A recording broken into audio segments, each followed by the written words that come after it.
नमस्कार, सत श्री अकाल, आदाब। मेरा नाम मनदीप पूनिया है और आज हम एक ज़रूरी मुद्दे पर बातचीत के लिए आपके साथ जुड़े हैं। और वो मुद्दा है जो मोदी साहब की अमेरिका की जो विज़िट है, उसको लेकर पूरे देश भर में ही चर्चा हो रही है, तो इसलिए हम भी उसी मुद्दे पर लेकर बातचीत करेंगे। हमारे साथ हेमंत अत्री जी हैं, वरिष्ठ पत्रकार हैं और डिफेंस के मामलों को कवर करते रहे हैं। इसलिए हम जो शुरुआत है वो डिफेंस के जो डील हैं और जो स्ट्रेटेजिक जो डिफेंस की जो डील्स हैं उनको लेकर ही बात करेंगे। उनसे समझेंगे कि जो डील्स अमेरिका के साथ भारत की हो रही हैं, उनके क्या मायने हैं। और उसके बाद हमारे साथ अजीत शाही जी जुड़ेंगे जो अमेरिका में रहते हैं, वो भी सीनियर जर्नलिस्ट हैं। और उनसे हम जो माइनॉरिटीज़ के जो इश्यू हैं उनके उनके ऊपर बात करेंगे। हेमंत जी, सबसे पहले तो मैं ये आपसे जानना चाहता हूँ कि हमें बार-बार मीडिया पे ये सुनाई दे रहा है कि प्रधानमंत्री जी ने मास्टर स्ट्रोक लगा दिया है, प्रीडेटर ड्रोन हमें नाम सुनाई दे रहे हैं, $300 बिलियन की इन्वेस्टमेंट का हमें बार-बार सुनाई दे रहा है, एमओयू साइन होने की बातचीत हमें लगातार सुनाई दे रही है और इनको मास्टर स्ट्रोक जैसे मीडिया हमारा करता हुआ बता रहा है। तो आप एक-एक करके ये पूरा मामला क्या है? ये प्रीडेटर ड्रोन जो खरीदने का मामला क्या है? और जो टेक्नोलॉजी ट्रांसफर का जो मामला है, ये क्या है? एक बार आप आसान भाषा में दर्शकों को समझा पाएँ तो हम आगे इसके ऊपर बातचीत शुरू करेंगे। धन्यवाद मनदीप जी। ये जो पूरा का पूरा अमेरिका का जो भारत के प्रति जो न्यूली फाउंड लव है ना, जो हुँ, नया नया प्रेम हुआ है, हुँ, इसके बहुत ही गंभीर और सीरियस कारण है, तकनीकी कारण है, आर्थिक कारण। हुँ, आप देख रहे हैं पिछले एक अरसे से चाइना हुँ, जिस तरीके से इंडो पैसिफिक रीजन के अंदर जिस तरीके से हुँ, अपनी प्रेजेंस बढ़ा रहा है और जिस हुँ, तरीके से आक्रामकता कर रहा है, हुँ, खास तौर पे इस पूरे रीजन के अंदर। तो आपको हुँ, जान पता है इस बात का कि ये पूरा जो रीजन है ये दुनिया का, भारत का नहीं, चीन का नहीं, अमेरिका का नहीं, पूरी हुँ, दुनिया का सबसे बड़ा व्यापारिक एरिया है जो समुद्री जहाजों का आवागमन होता है। हुँ, यहाँ पर जो चाइना की ओवर एक्टिविटी है हुँ, उसको कंट्रोल करना चाहता है अमेरिका, और उसके लिए जो बैलेंसिंग फोर्स है उसमें हुँ, हिंदुस्तान से बढ़िया कोई इस रीजन में फोर्स नहीं हो सकती। आपको हुँ, पता है पाकिस्तान की जो आज हालत है, पाकिस्तान उनका हुँ, सबसे पुराना सहयोगी था, स्ट्रेटेजिक हुँ, सहयोगी था, उनको F-16 दिए थे, पता नहीं क्या क्या दिया था। हुँ, आज Pakistan is at the verge of collapsing its economy, they are going to be जी, बैंकरप्ट, बिल्कुल। दिवालियापन के कगार पे है। तो हुँ, उनको जो हमारे रीजन के अंदर चाइना को काउंटर बैलेंस करने की एक फोर्स चाहिए। हुँ, और हमारे यहाँ तो देश में हालत ये हो गई है कि मोदी हुँ, जी को अगर खांसी भी उठ जाए तो वो भी मास्टर स्ट्रोक है। हुँ, 2000 का नोट चालू किया तो मास्टर स्ट्रोक था, बंद कर दिया तो मास्टर स्ट्रोक था। और मोदी जी तो बिना मास्टर स्ट्रोक कोई करते ही नहीं, रूटीन बैटिंग नहीं करते वो। हुँ, और हमारे मीडिया की आंखों पे जो पर्दा पड़ा हुआ है, ये हुँ, एक्सपोज आपने देखा हुआ कल कितने बुरे तरीके से वहां पर हुआ, कितने हुँ, बुरे तरीके से हुआ।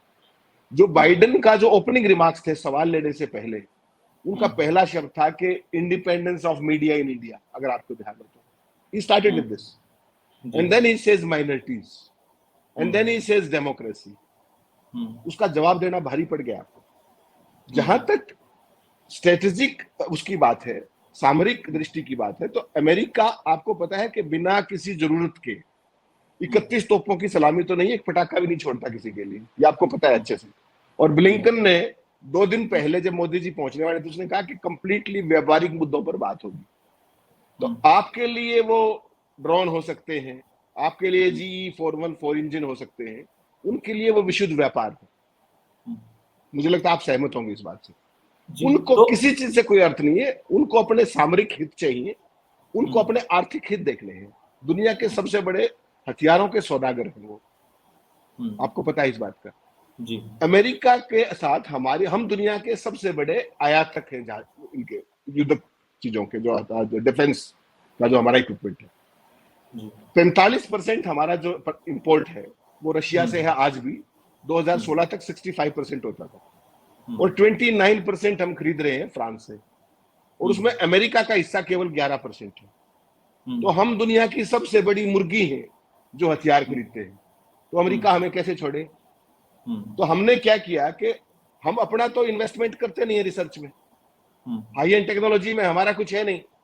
तो हुँ, हमने क्या किया कि एक तरफ तो हम आत्मनिर्भरता की बात करते हैं, हुँ, और दूसरी तरफ हम आयात को मास्टर स्ट्रोक बताते हैं। ये हमारे देश में ही संभव है, पूरी दुनिया में और हुँ, कहीं नहीं होता।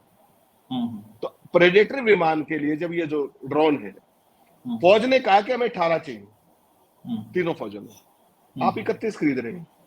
हुँ, और इसके अंदर आज एक नई चीज आ गई है कि जो इसकी प्राइसिंग है उसमें भी राफेल की तरह घालमेल की आशंका जताई जा रही है। अच्छा। इसको भी एक प्राइवेट कंपनी बनाती है, हम्म। इस जहाज को भी, हम्म। जो अपना ड्रोन है। इसमें क्या स्थिति हम्म। निकलेगी, God knows. We are keeping a हम्म। Very close eye on this. और दूसरा हम्म। जो सबसे बड़ा इंपॉर्टेंट है इसमें, GE हम्म। 414 इंजन। हम्म। आपको ध्यान है, अगर जो हमारा जो AJT फर्स्ट है, एडवांस जेट ट्रेनर, तेजस, हम्म। हम्म। तेजस 1 के अंदर हम GE का ही इंजन यूज कर रहे हैं, 404। हम्म। हम्म। अब जो हम तेजस 2 बनाएंगे, हम्म। उसके अंदर हम 414 चाहते हैं, क्योंकि वो एडवांस है, इससे नेक्स्ट जनरेशन। जी। इसके लिए आपको एडवांस इंजन की आपने सोची, और hmm. America has readily agreed. Hmm. But for what? Hmm. क्या वो बेचेंगे आपको? इंजन तो पहले 404 भी बेच रहे हैं। आपने जी। बनाया, मैंने अपने जहाज में लगा लिया।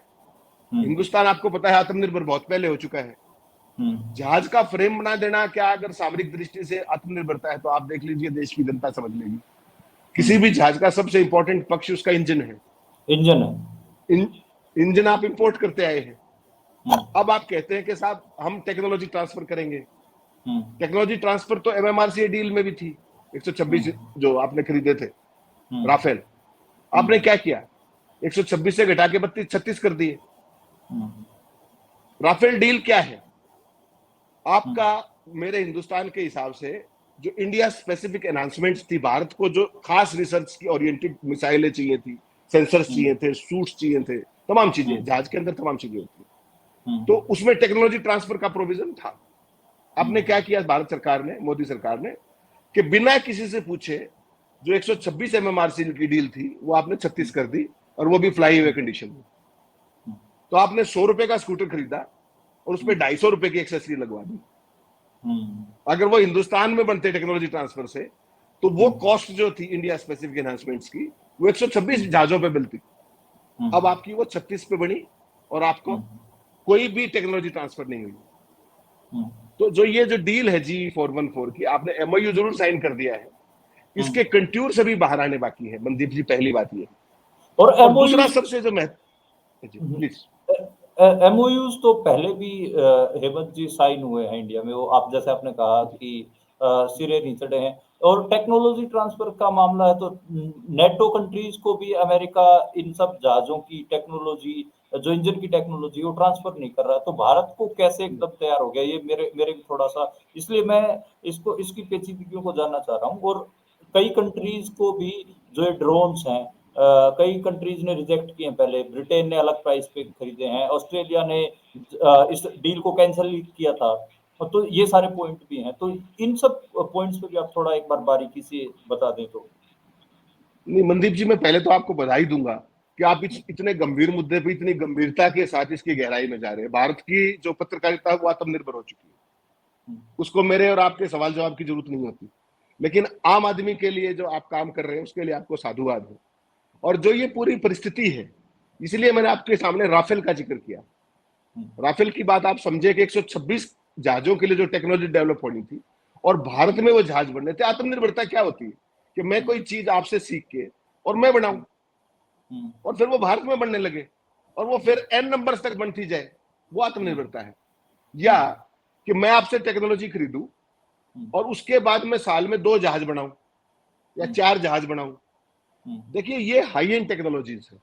जो F414 इंजन है, ये अमेरिका के F16, F18, जो वर्ल्ड के मोस्ट एडवांस एयरक्राफ्ट है, फाइटर एयरक्राफ्ट, F18A हॉर्नेट, उस पे लगे हुए हैं।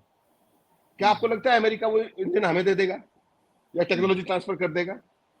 कहना एक बात है, और उसमें भी इंपॉर्टेंट बात है कि आपने मुझे कोई चीज दे दी, अच्छी बात है, लेकिन क्या मैं उस टेक्नोलॉजी को एब्जॉर्ब कर सकता हूं? क्या मैं उसकी कॉस्ट को बियर करने की स्थिति में हूं? इन सब चीजों की अंडर लाइसेंस प्रोटेक्शन होती है। आपने मुझे कहा कि साहब आप हर साल 20 जहाज बनाएंगे, और मैं तो बनाता हूं 3, तो मेरी कॉस्ट कितनी बढ़ जाएगी? टेक्नोलॉजी ट्रांसफर का 3 साल 5 साल अंडर लाइसेंस प्रोटेक्शन है ना।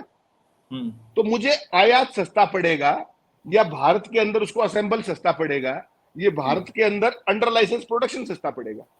क्या इस पे कोई होमवर्क होता है? कोई हुआ है? ये तो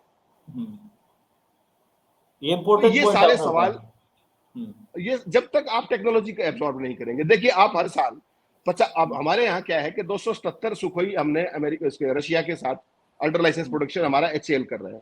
इसके अंदर मनदीप जी बहुत टेक्निकल चीज है डिफेंस।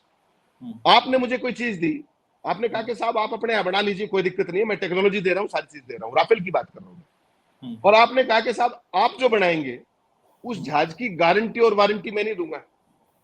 मैं क्या करूंगा? जहाज तो फ्रेम से नहीं चलता, जहाज तो इंजन से चलता है, वाइटल कंपोनेंट से चलता है, इट्स ऑल मैकेनिक्स। जिस दिन आप ये कहेंगे कि मैं वारंटी और गारंटी नहीं दूंगा, तो आप पैसे किस बात के ले रहे हैं मुझसे?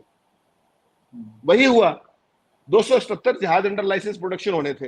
हमारे यहाँ सुखोई 30 MKI गिरने लगे जहाज, बहुत ही दुर्भाग्य की बात है, 1600 करोड़ का जहाज है। और हुआ क्या? रशिया ने कहा कि साहब आपके यहाँ बने हैं, हम तो गारंटी वारंटी नहीं लेते। तो किस तरह के MOUs आप कर रहे हैं, उनकी कंडीशंस क्या है, आपकी उस टेक्नोलॉजी को एब्जॉर्ब करने की। एब्जॉर्प्शन का मतलब, आपने मुझे 100 जहाज के इंजन बनाने का लाइसेंस दिया, तो मुझे वो 4 साल 5 साल में बनाने पड़ेंगे ना फ्रेम्स। और HAL उन 100 जहाजों के लिए जो फ्रेम बनाता है वो 10 साल में बनाए। तो टेक्नोलॉजी मुझे कितनी महंगी पड़ी वो? बहुत महंगी पड़ी। तो अच्छी बात यह है कि आप सवाल पूछ रहे हैं, और हमारे पत्रकार, हमारा मीडिया और हमारा देश का आम आदमी सवाल पूछना भूल गया। इसमें बहुत गंभीर बातें हैं। चुनाव का साल है ये। जिस तरीके की स्थितियां अमेरिका के अंदर इस बार पैदा हुई, ये भारत के किसी प्रधानमंत्री की यात्रा के दौरान, चाहे वो अल्पसंख्यकों का मामला था, चाहे उसके अंदर मीडिया की स्वतंत्रता का मामला था, डेमोक्रेटिक वैल्यूज का मामला था, उन सब को धोने के लिए आपके पास दो चीजें हैं। High and technology. मुझे बताइए एक जिसकी घोषणा की गई हो। ज्वाइंट स्टेटमेंट में कोई घोषणा है? MOU घोषणा नहीं होती। MOU में तो मैं और आप मेमोरेंडम ऑफ अंडरस्टैंडिंग है। How we will go about it, that we don't know. उसके कंट्यूर्स क्या है, उसकी कंडीशंस क्या है, कितने साल का है वो, कितने जहाजों का है वो, कितने इंजन वो हमें देंगे, हमें टेक्नोलॉजी देंगे, या हमारे यहाँ असेंबलिंग करेंगे। इसमें एक, समझ रहे हैं आप? बिल्कुल मैं आपकी बात समझ रहा हूँ। मैं बस आपसे एक चीज और समझना चाह रहा हूँ कि जो ये डील सारी चल रही है, इसमें जो उधर जो ये ड्रोन और ये बनाने वाली कंपनी है, क्या एक कोई प्राइवेट कंपनी है? इसके ओनर और इसके जो इसके ऊपर भी CEO बातचीत CEO कौन है इसके? तो इसके ऊपर भी लगातार मतलब फुसफुसाहट है, लेकिन खुल के कोई भी नहीं बोल रहा है। आप जैसे कुछ डिफेंस के पत्रकारों ने इसके ऊपर रिसर्च की है, तो मैं चाहूंगा कि आप इन इन जो ये छोटे-छोटे पॉइंट्स इनके बारे में बताएं।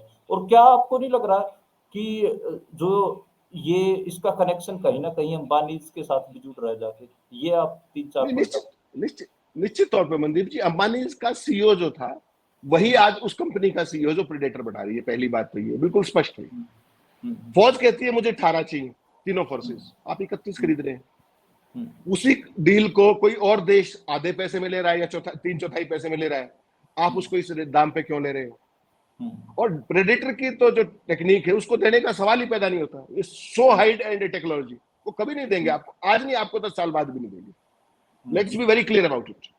तो पिछली बार जो राफेल में फ्रांस के साथ हुआ था, या जो यहाँ प्रेडेटर में यहाँ पर हो रहा है, इन सवालों के जवाब तो जब एक आजाद मीडिया हो, जब हम उसको स्नीक इन करके वी गेट इनटू और हम सवाल पूछे, रक्षा मंत्री जवाब दें और हमारे CDS जवाब दें कि ये चीज क्या है। देखिए, डिफेंस कैपेसिटी को बढ़ाना एक बात है, और भारत कोई भी उलूल जुलूल प्राइस देने की स्थिति में नहीं है।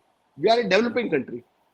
रिसर्च पे हम खर्च नहीं कर पाते हैं उतना, और उसके बावजूद भी इस तरह की जो मिसमैनेजमेंट है तमाम चीजों की, प्रॉपर बार्गेनिंग ना होना, प्रॉपर रिक्वायरमेंट के ऊपर डिस्कशन ना होना, उसके SOPs डिस्कस ना होना, उसकी जो मिलिट्री की जो अपनी रिक्वायरमेंट्स हैं उन पे बातचीत ना होना, टेक्नोलॉजी ट्रांसफर ना होना, उसके अंदर जो हमारी जो एब्जॉर्प्शन कैपेसिटी ना होना, ये सारे बहुत गंभीर सवाल हैं। आपने आज तक HAL की कैपेसिटी बढ़ाने के लिए क्या किया?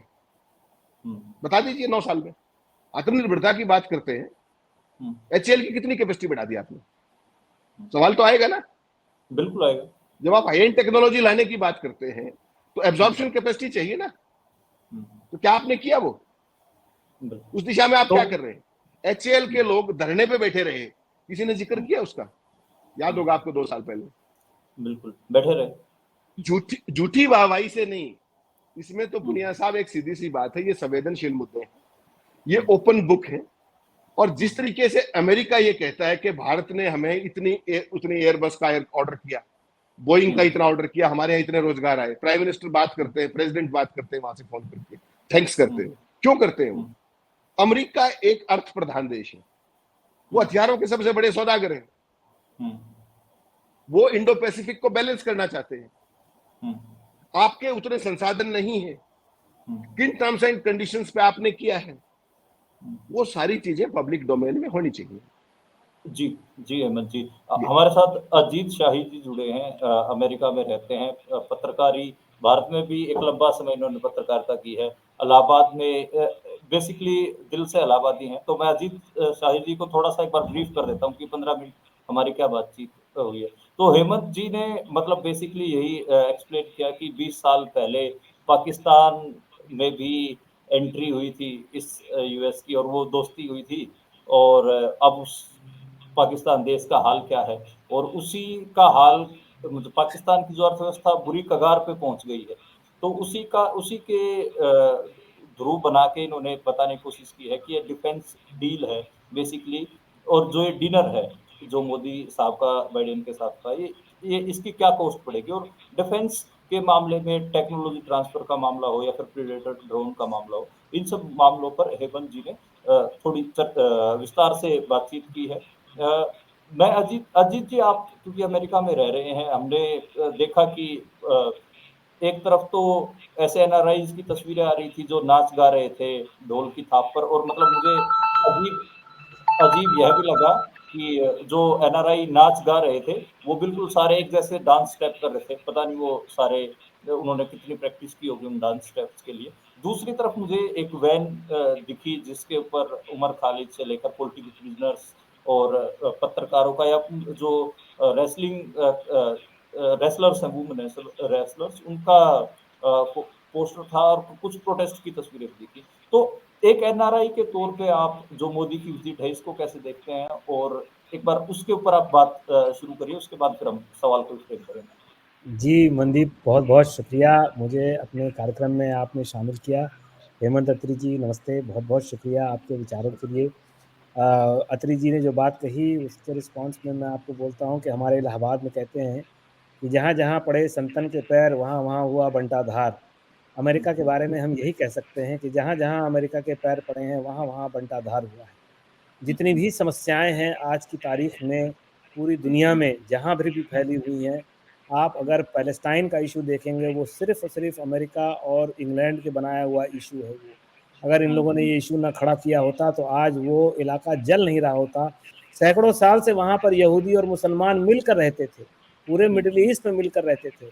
आप अगर गूगल करेंगे तो आपको पता चलेगा कि एक बहुत बड़ी कम्युनिटी है जिसका नाम है बगदादी जूस। बगदाद में यहूदी हज़ारों साल से रह रहे थे।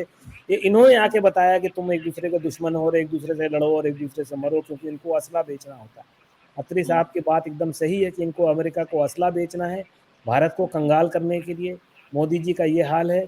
उनको एक ज़माने में इतना दुनिया ने उनका बहिष्कार किया हुआ था, मरते दम तक वो यही खोजते रहेंगे कि हर आदमी मुझे हाथ मिला रहा है, हमसे दोस्ती कर रहा है, हमसे प्यार कर रहा है, मोहब्बत कर रहा है, बस उनको वही साबित करना है। इसको अर्जित करने के लिए वो पूरा देश बेच देंगे जैसा कि वो बेच रहे हैं। अमेरिका में जो भारतीय मूल के लोग हैं, डायस्पोरा, ये बात सही है, उसमें काफ़ी संख्या में तादाद में लोग ऐसे हैं जो मोदी को अपना रहनुमा मानते हैं। अभी कुछ दिनों पहले अमेरिका की कॉमर्स सेक्रेटरी वो इंडिया आई थी, तो उन्होंने एक स्पीच में कहा कि mister Modi is a visionary. तो मुझे वो मतलब वो दूरदर्शी हैं, वो बहुत आगे तक की देखते हैं, विजनरी हैं। तो मुझे किसी ने पूछा कि इंटरव्यू में कि भाई उन्होंने कहा कि वो विजनरी हैं, कॉमर्स मिनिस्टर ने अमेरिका की, तो आप क्या कहते हैं? तो मैंने कहा ये बात सही है कि वो विजनरी हैं, पर सवाल ये है कि वो विजन क्या है? वो विजन है भारत को हिंदू राष्ट्र बनाने का, और इसलिए वो विजनरी हैं। और हिंदू राष्ट्र बनाने के विजन में उन्होंने हज़ारों लोगों को जेल में डाला हुआ है। मणिपुर आज जल रहा है।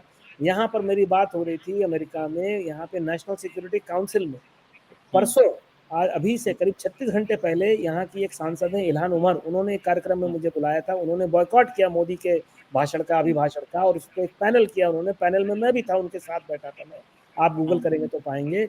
और मैंने उसमें यही सवाल पूछा कि भाई हमको ये सवाल पूछना ज़रूरी है कि भारत क्यों इतना जो है हम करीब होकर अमेरिका के साथ जुड़ के चीन के साथ हम झगड़ा करना चाहते हैं, लड़ाई करना चाहते हैं, क्यों करना चाहते हैं? आखिर हमारा उसमें क्या फ़ायदा है? इंडिया क्यों ये काम कर रहा है? और अमेरिका को ये समझना होगा कि अगर आप नरेंद्र मोदी को इस तरह से गले लगाएंगे तो आप वहीं पे ये तय कर रहे हैं कि आपको इंडिया में तानाशाह ही चाहिए। और दरअसल ये सही बात है कि अमेरिका को अपनी विदेश नीति के अमल करने के लिए उसको हमेशा तानाशाह ज़्यादा पसंद आए हैं। मैंने यहाँ पे विदेश मंत्रालय में भी पूछा, और यहाँ के नेशनल जो राष्ट्रीय सुरक्षा परिषद है यहाँ की, उसकी एक वरिष्ठ अधिकारी हैं, उन्होंने हमें मीटिंग के लिए बुलाया था, हम 4-5 लोगों को। कहने लगे बताइए कि क्या हो रहा है इंडिया में। मैंने कहा ये बड़ी अजीब सी बात है कि हमारे जैसे बहुत ही छोटे प्रकार के एक्टिविस्ट को आप बुला के पूछ रहे हैं इंडिया में क्या हो रहा है। आप अमेरिकी सरकार है, आपको नहीं पता इंडिया में क्या हो रहा है? आपको सब पता है। और मैंने कहा आप ये बताइए कि मणिपुर जो है वो बर्मा के, म्यांमार के बगल का पड़ोसी राज्य है, और आप ये बताइए, आप कहते हैं कि आप और म्यांमार जो है वो चीन का दोस्त है वो। तो how does America's foreign policy, how does it meet America's foreign policy interest? अगर मणिपुर में आग लगी है और मणिपुर में आग लगने से म्यांमार का फायदा हो रहा है और म्यांमार चीन का दोस्त है, तो मणिपुर में आग लगने से अमेरिका की विदेश नीति को कैसे फायदा हो रहा है? नहीं हो रहा है, नुकसान हो रहा है। अगर आप ये बात नहीं समझेंगे, मैंने ये भी बोला कि भाई पाकिस्तान में एक ज़माने में आपसे बढ़कर, आपसे बड़ा कोई दोस्त नहीं होता था। 60 का दशक देख लीजिए, 70 का दशक देख लीजिए, 80 का दशक देख लीजिए। पाकिस्तान में आतंकवाद को पैदा करने का काम अमेरिका ने किया, क्योंकि उनको रूस से लड़ना था, उनको सोवियत संघ को अफगानिस्तान से बाहर निकालना था। वो लड़ाई वो खुद नहीं लड़ना चाहते थे, तो वहाँ पे उन्होंने मुजाहिदीन को, अफगान मुजाहिदीन को उन्होंने पूरी इस पे हिस्ट्री है।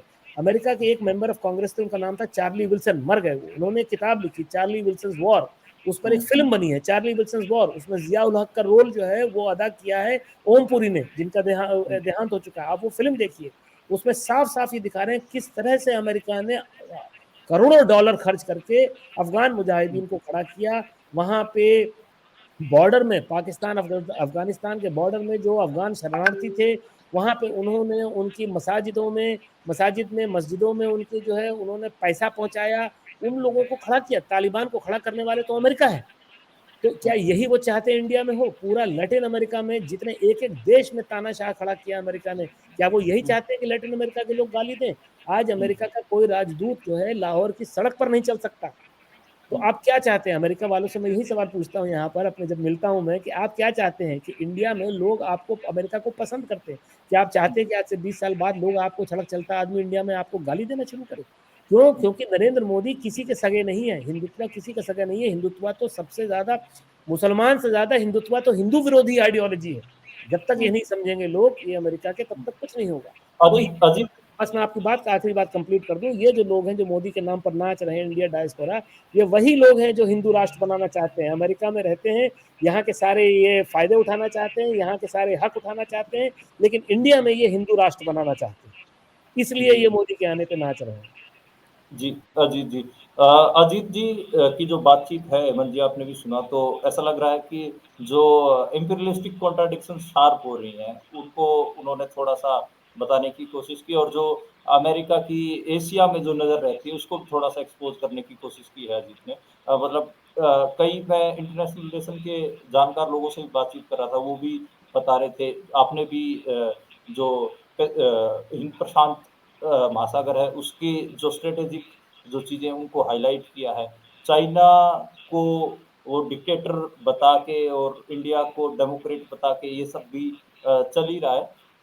एक एक चीज़ मैं और भी देखता हूँ, मैं अजीत से ही ये सवाल कर रहा हूँ। अजीत, जिस हिसाब से अमेरिका है, वो वीगर मुसलमानों की बात करता है चाइना के मामले में, वैसे वो क्या भारत के मुसलमानों को भूल जाता है? क्या वो सीएनआरसी में उसको डिटेंशन कैंप नहीं दिखे?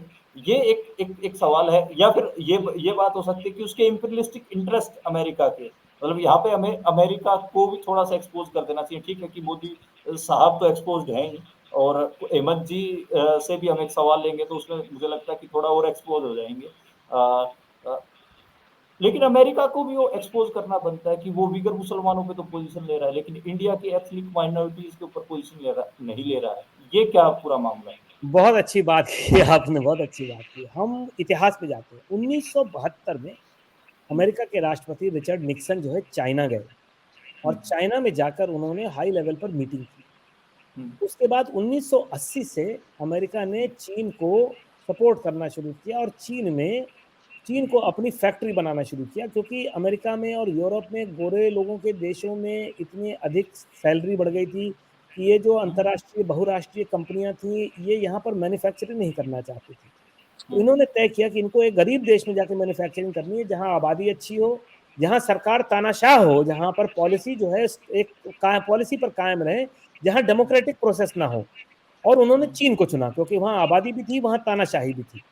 आप अगर पूरा 70 का 80 का 90 का दशक 2000 से 2010 तक का दशक देखेंगे तो आप ये पाएंगे कि अमेरिकी बहुराष्ट्रीय कंपनियां, चीन जो है अमेरिका वो चाइना आपकी सरकार अपने देश में कुछ भी करती थी, अमेरिका को कोई फर्क नहीं पड़ता था, उसको सपोर्ट करते थे। आज भी जगह जगह तानाशाह, चाहे वो सऊदी अरब हो, चाहे वो यूएई हो, दुबई हो, अबू धाबी हो, चाहे वो मोरक्को हो, चाहे वो आपका इजिप्ट हो। इजिप्ट में तो रेवोल्यूशन आया, उसको निकाल के फेंका हुस्नी मुबारक को। दूसरा जो प्राइम मिनिस्टर इलेक्ट होकर आया था उसको जेल भिजवाने में अमेरिका का बड़ा हाथ था। तो इनको अमेरिका की विदेश नीति यहाँ की बहुराष्ट्रीय कंपनियां चलाती हैं। बहुराष्ट्रीय कंपनियों को दो चीजें चाहिए, एक उनको चाहिए रिसोर्सेस, संसाधन, दूसरे मुल्कों के, पूरी दुनिया के संसाधन चाहिए उनको, और दूसरा उनको चाहिए मार्केट जहां वो जाके अपना माल बेच सके। वो ये नहीं चाहते कि उनके सामने कोई दूसरा खड़ा होकर अपना माल बेचे। ईस्ट इंडिया कंपनी भी ऐसे ही बनी थी। ईस्ट इंडिया कंपनी आई थी, दुनिया की पहली कंपनी थी जिसने अपनी फौज खड़ी की थी, क्योंकि वो रिसोर्सेस चाहते थे। तो आज जो अमेरिका कर रहा है उस पर हमको आश्चर्य नहीं होना चाहिए, वो वही काम कर रहा है जो बहुराष्ट्रीय। हम इस बात को समझते और हैं, अमेरिका बिल्कुल। कोई फर्क नहीं पड़ता। उइगर की बात वो सिर्फ इसलिए कर रहे हैं क्योंकि वो दिखाना चाहते हैं कि हमारे अंदर बड़े मानव अधिकार की बात हम करते हैं। एक बार अमेरिका के यहाँ पर एक एम्बेसडर होते हैं अमेरिकी सरकार में, वो रिलीजियस फ्रीडम के, इंटरनेशनल रिलीजियस फ्रीडम के। तो ट्रंप के अंदर जो रिलीजियस फ्रीडम के एम्बेसडर थे, उन साहब ने जो है एक रेजोल्यूशन बनाया कि पूरी दुनिया में जो है वो सरकारों से बोलेंगे कि भाई आप साइन कीजिए, चीन जो है मुसलमानों के साथ कर रहा है, गलत कर रहा है। वो हर मुल्क में गए, हर मुल्क ने उसको साइन करने से मना कर दिया। सऊदी अरब, पाकिस्तान, ईरान, सबने मना कर दिया साइन करने से, क्योंकि सब चीन के पैसे पे जीते हैं।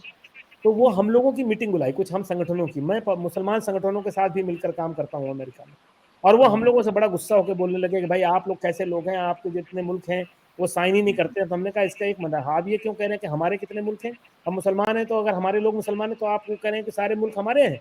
हमने कहा ये हमारे लोग अमेरिकन के लोग हैं, हम अमेरिका को अपना मुल्क मानते हैं। दूसरी बात ये है कि आप उइगर के बारे में बात कर रहे हैं क्योंकि आप चाइना को नीचा दिखाना चाहते हैं। आप इंडिया के मुसलमानों के बारे में क्यों नहीं बात करते? अरे भाई पाकिस्तान में भी तो मुसलमान मर रहा है, ऐसा कौन सा कि पाकिस्तान में मुसलमान नहीं मर रहा है, आप उसकी बात क्यों नहीं करते?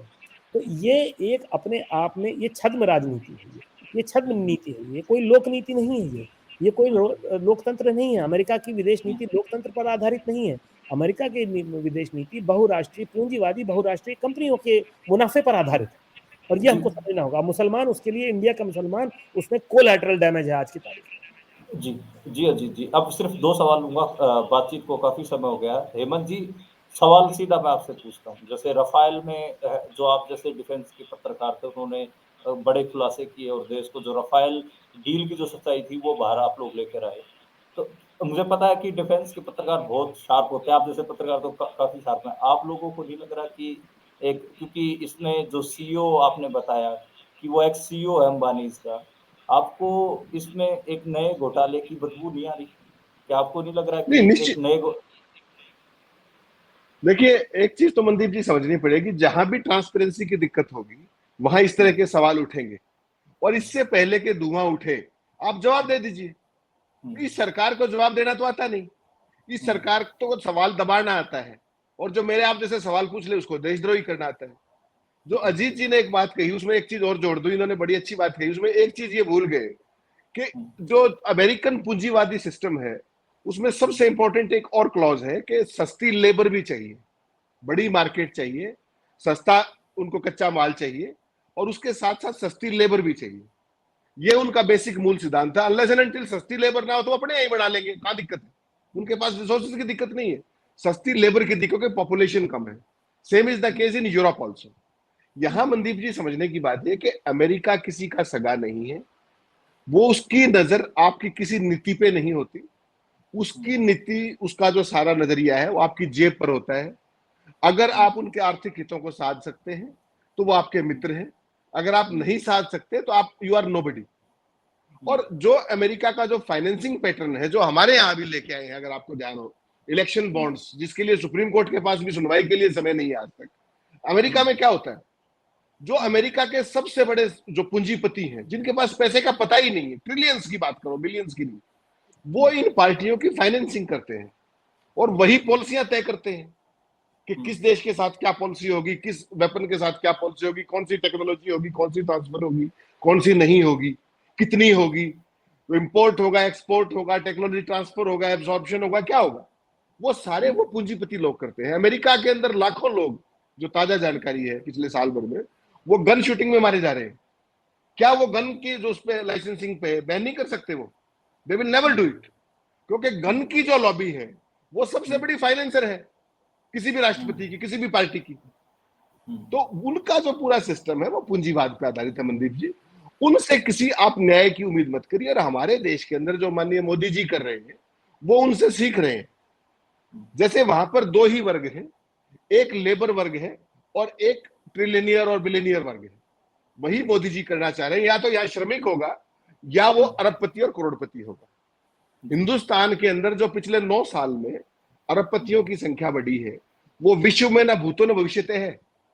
उसका कारण समझिए, हिंदुस्तान की 60% से ऊपर जो पूरी की पूरी हमारी संपत्ति है वो अरबपतियों के पास है। और अरबपति कितने हैं? 500, और बाकी देश की आबादी 140 करोड़ है। तो आप सोच लीजिए, उस पैटर्न को बहुत ही ग्रेजुअली लाया जा रहा है, बहुत ही क्रोनी कैपिटलिज्म को बहुत सलीके से बढ़ाया जा रहा है। और उन्हीं क्रोनी कैपिटलिस्ट के जो दो हैं हिंदुस्तान के अंदर, उनका 85% टीवी मीडिया पे कब्जा है। इसीलिए जो आपने मोदी की 3 दिन की जो अमेरिका यात्रा के अंदर देखा, वो भी भूतों न भविष्यते है। इस पूरे खेल को, इस देश को समझना होगा कि हमारी जेब पे डाका मार के, हमारे पेट पे लात मार करके ये सारी छवि बढ़ाई जा रही है। और जिस दिन ये बात समझ में आ गई, उस दिन हिंदुस्तान का सियासी तस्वीर कुछ और होगी। चाहे वो डिफेंस डील्स हैं, डिफेंस डील्स के अंदर तमाम चीजें पहले भी होती थी मनदीप जी, कुछ नया नहीं हो गया। सवाल ये है कि बेशर्मी से सवालों को दबा दिया गया है। और डेमोक्रेसी का मतलब सवाल दबाना नहीं होता, सवाल जगाना होता है। I am very sorry to say this with all the concern on my command that we are going towards a fascist state which never gives you any reply, which never allows you to raise questions, and which never replies. It's a sorry state of affairs. और America को ये सबसे ज्यादा suit करता है। कारण समझ लीजिए, डेमोक्रेटिक इंडिया कभी भी अमेरिकन बेस नहीं हो सकता, कभी भी नहीं हो सकता। American strategic scheme of things में डेमोक्रेटिक इंडिया कभी अलाउ नहीं करेगा। लेकिन जैसे ही कोई इस तरह का लीडर आएगा, आपको पता है जब ट्रंप हिंदुस्तान में आए तो दिल्ली में दंगे हो रहे थे, और एक आप जैसे साथी ने सवाल पूछा था तो उन्होंने कहा था नन ऑफ माय बिजनेस। कभी आपने सुना है देश की राजधानी में अमेरिकन राष्ट्रपति हो और दंगे हो रहे हो और प्रधानमंत्री ने कभी शब्द नहीं बोला? कल्पना कीजिए which direction we are going on. We are in a very messy state.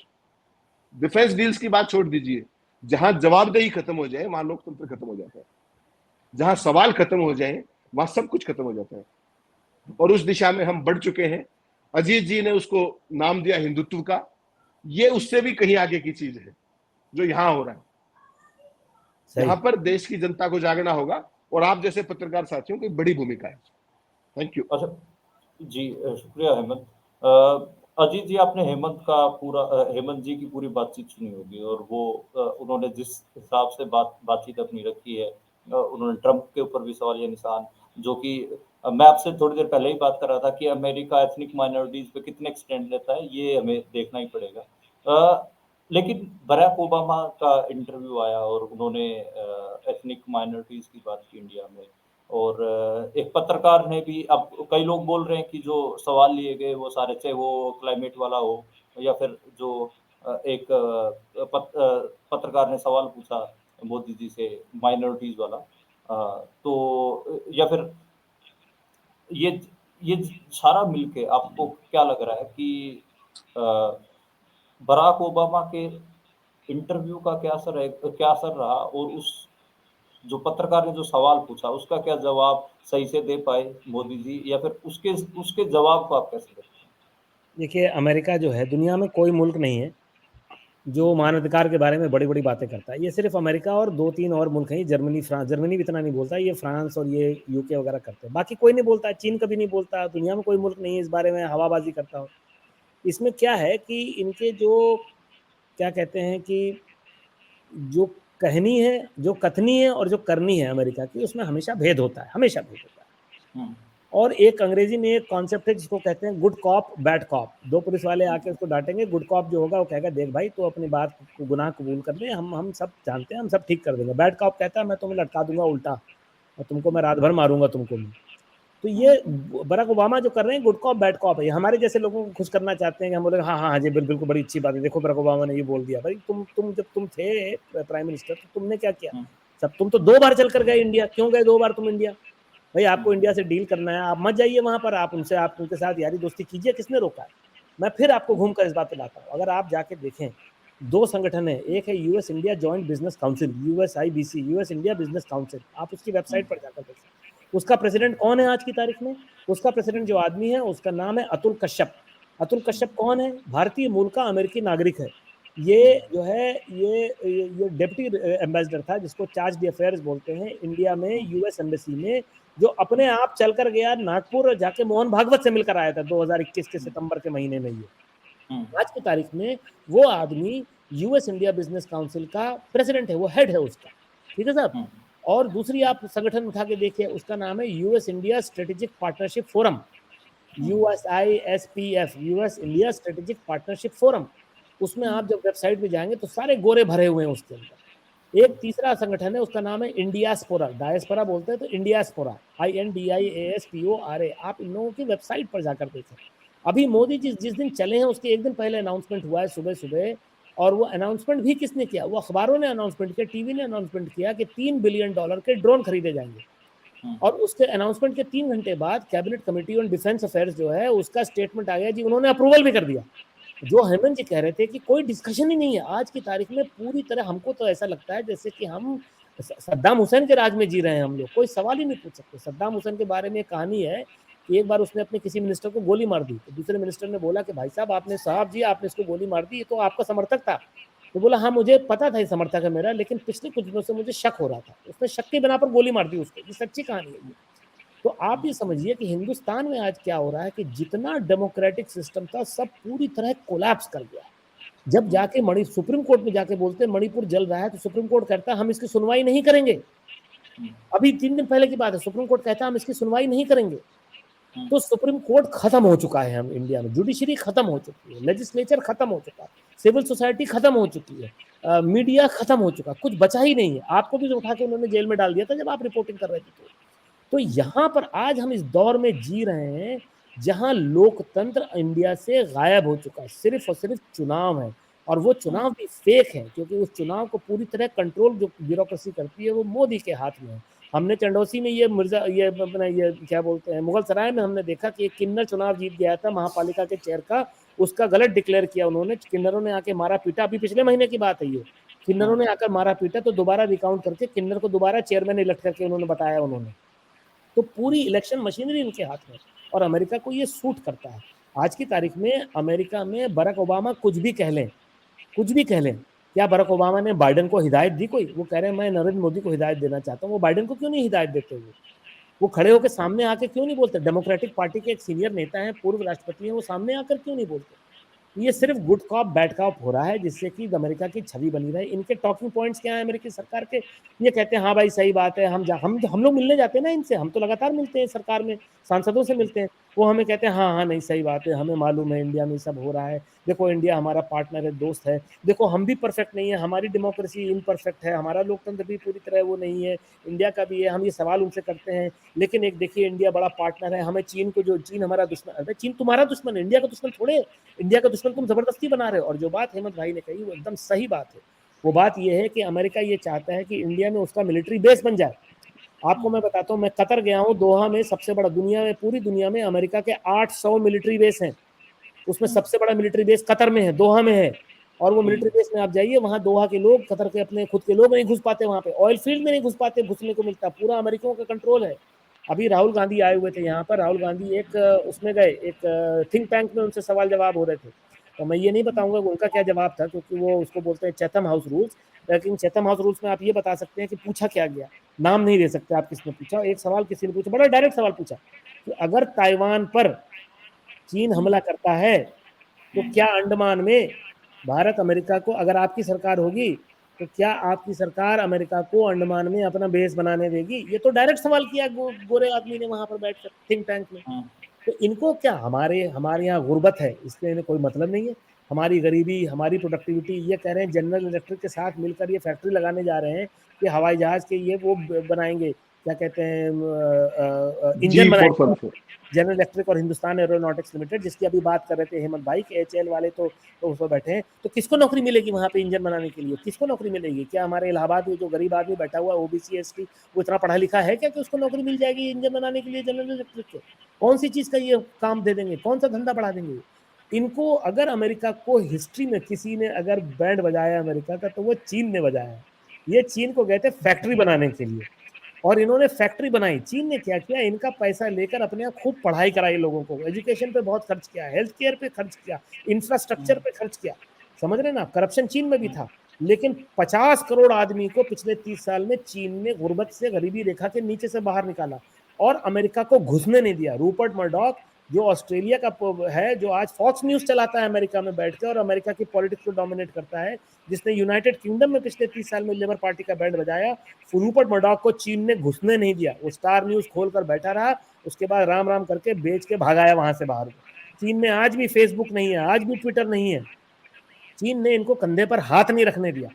तब जब इनको समझ में आया कि अरे बाप रे, चीन इतना बढ़ गया, इतना पैसा हो गया, इतना बड़ा हो गया, इतनी बड़ी आर्मी हो गई है, तब इन्होंने पिछले 10 साल में चीन को गाली देना शुरू किया। अब ये कोशिश कर, अब आपको मैं एक बात और बताता हूँ, चाइना, अमेरिका का सबसे ज्यादा व्यापार किसके साथ है? अमेरिका का सबसे ज्यादा व्यापार चीन के साथ है। चीन, मेक्सिको, कनाडा, ये 3 मुल्क हैं। चीन, मेक्सिको, कनाडा, ये 3 मुल्क हैं जिनके साथ अमेरिका का व्यापार सबसे ज्यादा, $600 बिलियन से एनुअल ट्रेड है। इसमें चीन के साथ जो ट्रेड है उसमें $450 बिलियन का ट्रेड जो माल है वो चीन अमेरिका में बेचता है, और जो $150 बिलियन का माल है वो अमेरिका चीन को बेचता है। इतना बड़ा ट्रेड इम्बैलेंस है चाइना और अमेरिका का। तो अमेरिका का तो बैंड बजा हुआ है इस समय। अभी कुछ समय पहले, अभी आप देखिएगा 2-3 दिन पहले, आपके जो प्रधानमंत्री मनमोहन सिंह के पूर्व सलाहकार थे, मीडिया सलाहकार, क्या नाम है, संजय बारू, उन्होंने एक आर्टिकल लिखा है अभी एक अखबार में, इकोनॉमिक टाइम्स में शायद लिखा है, उसमें उन्होंने ओपनिंग पीस लिखा है। बोले कुछ साल पहले मैं गया था चाइना में, एक मीटिंग हो रही थी चाइना, अमेरिका और इंडिया की। उसमें चाइना मीटिंग शुरू होते ही चाइना का अधिकारी बोला कि भाई मैं समझ सकता हूँ अमेरिका क्यों बैठा है यहाँ टेबल पे, क्योंकि अमेरिका एक डिक्लाइनिंग पावर है, चाइना एक राइजिंग पावर है, और अब हैंडओवर करना है अमेरिका को, चाइना को लीडरशिप हैंडओवर करना है। ये इंडिया यहाँ क्या कर रहा है? इंडिया का क्या लेना देना इस मीटिंग में? आप ये देखिए, अफगानिस्तान से चीन को वापस, अरे अमेरिका के वापस निकलने के फैसले पे मीटिंग कहाँ हुई थी? आप गूगल करके देखिएगा। आप 2020 में, 19 या 20 में, जुलाई 20 की शायद बात है, जुलाई में बीजिंग में मीटिंग हुई। कौन लोग थे उस मीटिंग में? America, China, Afghanistan, America, China, Afghanistan, Pakistan भी नहीं था वहां पर। इंडिया को तो भूल ही जाओ। अफगानिस्तान में पूरा सत्ता परिवर्तन कर दिया अमेरिका ने। अगर इंडिया इतना बड़ा पार्टनर है इंडो पैसिफिक का, तो आज तक इंडिया से एक बार पूछा तक नहीं अमेरिका ने कि भाई हम निकलने जा रहे हैं, तुम बताओ क्या करें, रहें कि ना रहें। ठीक है ना? तो कौन सा बड़ा पार्टनर है भाई? कौन अमेरिका? आप अमेरिका के आगे पीछे कर रहे हैं। क्यों कर रहे हैं आप आगे पीछे? आप पैसा फेंक रहे हैं। चलने से एक दिन पहले आप कह रहे हैं हम तुम्हें $3 बिलियन के ड्रोन खरीदेंगे। उसके एक हफ्ते पहले, 14 फरवरी को, जिस दिन बीबीसी के ऑफिस पर बॉम्बे और दिल्ली में इनकम टैक्स की रेट पड़ रही थी, उसी दिन एयर इंडिया ने अनाउंस किया कि वो 470 हवाई जहाज खरीदेंगे, 250 खरीदेंगे फ्रांस की कंपनी, यूरोप की कंपनी एयरबस से, हाँ, और 220 खरीदेंगे बोइंग से, अमेरिका की कंपनी बोइंग से। जिस दिन बीबीसी पे रेड हो रही थी, राष्ट्रपति बाइडेन ने व्हाइट हाउस से स्टेटमेंट निकाल के बोला कि हम शुक्रिया अदा करते हैं मोदी जी का कि उन्होंने 220 हवाई जहाज का ऑर्डर दिया। जबकि ऑर्डर किसका है? सरकार का ऑर्डर नहीं है, ऑर्डर एयर इंडिया का जो प्राइवेट कंपनी है, और ऑर्डर किसको जा रहा है? दूसरी प्राइवेट कंपनी को जा रहा है। लेकिन व्हाइट हाउस ने स्टेटमेंट निकाला और बोला कि इस डील से 10 लाख नई नौकरियां कायम होंगी, जो अमेरिका के 50 में से 49 राज्यों में होंगी, क्योंकि वो रिपब्लिकन जो उनके विरोधी हैं उनको बता रहे कि बेटा हम तुम्हारे लिए भी नौकरियां लेकर आ रहे हैं। ठीक है, ये तो अमेरिका का हाल है। और अभी क्या किया उन्होंने, एयर इंडिया ने अनाउंस किया, आप गूगल करके देखेंगे, मोदी के आने के 10 दिन पहले एयर इंडिया ने अनाउंस किया कि हमने उस डील में 220 हवाई जहाज जो हम खरीद रहे हैं बोइंग से, उसमें हमने प्रीपेमेंट कर दिया है। मतलब वो अभी तक हवाई जहाज बनने का शुरुआत भी नहीं हुई, और उन्होंने करीब करीब अखबार वाले बिजनेस स्टैंडर्ड करा था 30%, तो $34 बिलियन की डील है। 30% का मतलब हुआ $9 बिलियन, तो $3 बिलियन ड्रोन का, $9 बिलियन जो है उसको एयर इंडिया का, तो $12 बिलियन तो इनको इन्होंने वैसे ही पहुंचा दिया अमेरिका को। इसीलिए इनको लोग जमा हो रहे हैं और उनको खाना खिलाया जा रहा है, वेजिटेरियन खाना व्हाइट हाउस में खिलाया जा रहा है।